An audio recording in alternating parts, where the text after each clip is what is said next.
कुमारी से लेकर कश्मीर तक गया तो उन्होंने कहा जितनी जितनी भागीदारी होगी हिस्सेदारी उनकी उतनी होगी।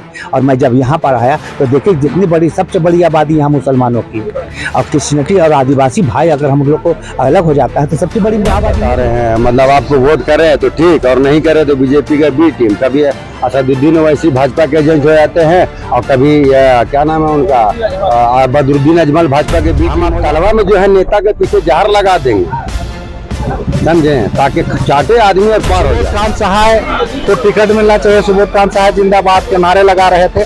मैं दावे के साथ कह सकता हूं कि वो आरएसएस और बीएचपी के लोग थे जो चाहते थे कि सुबोध कांत सहाय को टिकट मिले तो भारतीय जनता पार्टी का रास्ता आसान हो। झारखंड एकता मंच के बैनर के तहत रांची के 6 विधानसभा के मुस्लिम संगठनों का हुआ महाजुटान। रांची कांके प्रखंड के नेवरी में 6 विधानसभा क्षेत्र के मुस्लिम संगठनों और बुद्धिजीवियों का हुआ महाजुटान, जिस पर आने वाले लोकसभा चुनाव को लेकर चर्चा की गई। इस बैठक में ग्रामीण और शहरी क्षेत्र के जिम्मेदार लोग शामिल हुए। बैठक की अध्यक्षता करते हुए अशरफ खान ने कहा कि झारखंड में सभी सेकुलर पार्टियां, चाहे वह राष्ट्रीय दल हो या क्षेत्रीय दल, मुसलमानों के साथ जो व्यवहार कर रही है उससे सारे मुसलमान आहत है। झारखंड के 14 लोकसभा सीट में किसी भी मुसलमान को टिकट नहीं दिया गया। बैठक में कहा गया कि झारखंड में मुसलमान की 18% आबादी है। उसके हिसाब से मुसलमान की आबादी को 3 लोकसभा और 16 विधानसभा सीट मिलना चाहिए, लेकिन किसी भी उम्मीदवारों ने किसी भी सीट से मुसलमान को टिकट नहीं दिया।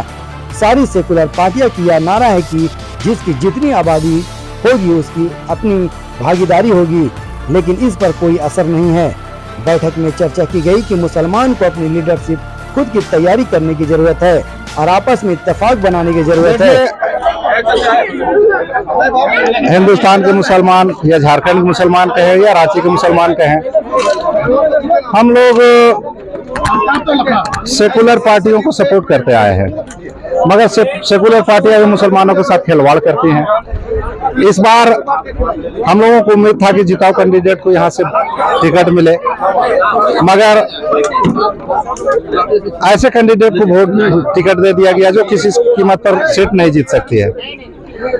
तो इन हालात में हमें क्या करना चाहिए? जब हम आपको सपोर्ट करते हैं और आप हारने वाले कैंडिडेट को वोट दिए तो फिर हम क्यों न अपना ही नेता को वोट दें? तो हम लोग इसी पर विचार कर रहे हैं कि अपना आदमी खड़ा करके। जिस तरह से मांडर में शिल्पी नेहा तिर्की का भी चेहरा नया था लेकिन वो जीत गए, तो यशस्विनी का भी चेहरा नया है, कैसे आप लोग आकलन बना रहे कि वो हार गए? देखिए, एक बात आपको मानना पड़ेगा कि कुछ राजनीतिक पार्टी में जो धूर्त लोग आ गए हैं वो हिंदुस्तान को और खास करके राजनीतिक को सांप्रदायिकरण कर दिए हैं। मांडर विधानसभा क्षेत्र का कहानी वहाँ दूसरा है। वहाँ सेकुलर लोग मिल करके किसी को भी जिताने हराने में सक्षम है, मगर ओवल और रांची लोकसभा क्षेत्र को अगर आप देखेंगे तो अगर आप जातीय समीकरण को नहीं साधेंगे तो फिर सांप्रदायिक पार्टियां जीत जाएंगी, और यहाँ जातीय समीकरण को नहीं साधा गया।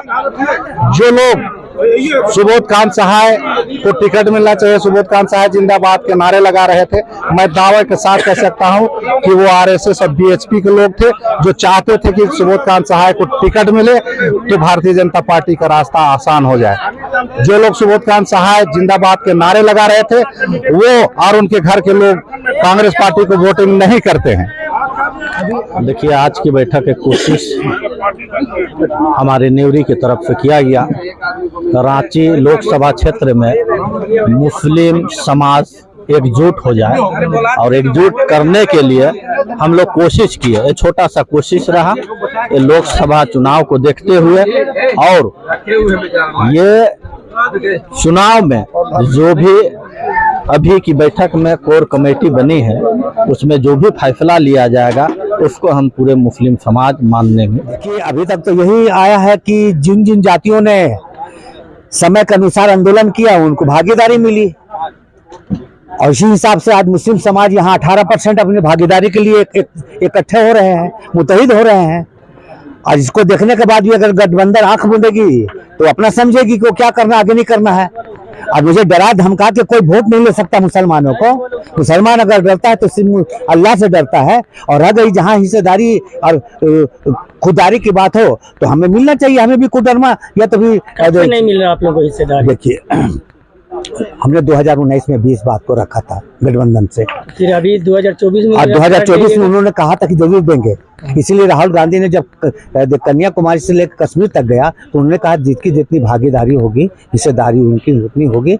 और मैं जब यहाँ पर आया तो देखिए जितनी बड़ी सबसे बड़ी आबादी यहाँ मुसलमानों की, और क्रिश्चियनिटी और आदिवासी भाई अगर हम लोग को अलग हो जाता है तो सबसे बड़ी आबादी मेरी है। टिकट की मांग कर रहे हैं, देखिए तो आपका चला गया वहाँ पे दीपिका पांडे। अरे दीपिका पांडे का आई थी ना, वो चला गया ना, तो प्रदीप भाई आ रहे वो भी नहीं जा सकता है, कोडरमा नहीं आ सकता है। अगर देने के अगर ये लोग चाहते हैं महागठबंधन कि पीसफुल चुनाव हो और सभी दल जाति सभी धर्मों का समान रखते हुए उनको टिकट मिले तो देगी। ये तो थोड़ी हम जिम्मा उठा कर रखे हैं, पहले एक है यहाँ तो ये तो चुनाव में बता देंगे भाई। यहाँ जो बैठक हुई इसमें बैठक में अभी हम लोगों ने गठबंधन के सब नेताओं से मिलेंगे और एक बार अल्टीमेटम देंगे। उस वक्त के हालात अलग थे। मैं लोकसभा के लिए नॉमिनेशन हमने किया था, हमारा एक्सेप्ट भी हुआ, लेकिन मेरे घर में अपने ही लोग जो समाज के बहुत नामी गिरामी कहे जाते हैं उन लोगों ने मेरे घर में लाइन लगाना शुरू करके प्रेशर डालना शुरू किया कि आप बैठ जाइए नहीं तो सुबोध कांत जी हार जाएंगे। और इस हद तक गिर गए कि घड़ियालू आंसू भी बहा रहे थे लोग कि आपके बैठ जाने से सुबोध कांत जीत जाएंगे। तो बहुत लोगों का दबाव कुछ नहीं था मेरे पास। हमने फिर देखा कि अगर इस तरह का अगर होता है मेरे खड़े रहने से कोई जीतता है या हारता है, और कुछ अपने शुभचिंतकों का कहने से हमने अपना नाम वापस इसलिए लिया कि देख लेते हैं ये क्या है। हालांकि मेरा मकसद था कि मैं कितना वोट ला सकता हूं ताकि किसी मुस्लिम उम्मीदवार को आइंदा किसी इलेक्शन में इसका फायदा हो सके, इसलिए हमने नाम वापस लिया। इस वक्त इस बार जो बदलाव ये आएगा कि बहुत लोग कहते हैं कि उसको हराना है उसको जिताना है, ये नहीं होना चाहिए भाई। कोई अच्छा कैंडिडेट उसको जिताए आप जो समाज के लिए काम करता हो, यही मेन चीज है। कोई हराने जिताने का कोई मुसलमान जिम्मा नहीं लिया, और हो सके तो अभी भी वक्त है किसी अच्छे मुस्लिम कैंडिडेट को खड़ा किया जाए। अगर कोई नाम आ जाता है तो क्या भागीदारी शहर के अगर सर्वसम्मति से यह फैसला हो जाता है कि कोई नाम आ जाता है किसी मुस्लिम कैंडिडेट का, इतनी आबादी इतने 24% तक आबादी है, अगर ये होता है तो उस पर हम लोग सब मिल बैठ के लब्बैक कहेंगे और उसको जिताने का अफसोस है मुझे।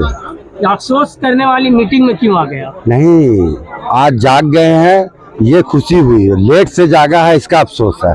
और इसको लेकर के आज नेवरी बस्ती में तमाम मुस्लिम समाज के नुमाइंदों ने ये तय पाया है, कोर कमेटी बनी है उसको लेकर के कि हम रांची में एक कैंडिडेट जो है मुस्लिम प्रत्याशी उतारेंगे।